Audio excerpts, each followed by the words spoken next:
Өзбекстанда бар. Башка yok бірдәне. Племянник бар бірдәне, Америкада тора. Сестра в Турции учится. Ну и все.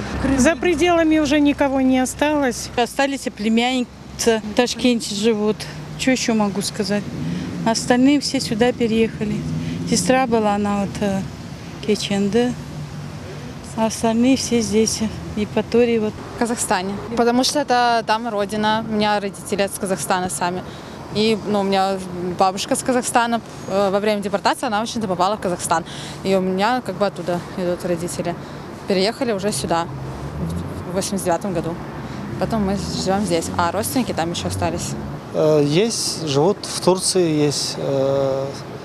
Вот уже на соседнем государстве, в Украине есть. В Америке есть. Ну и по Крыму. В Узбекистане есть.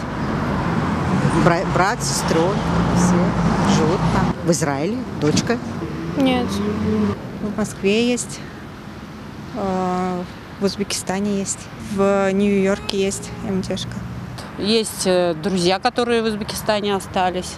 Есть родственники дальние, за пределами. Турция, Америка, Германия. Есть в Турции, есть в Германии.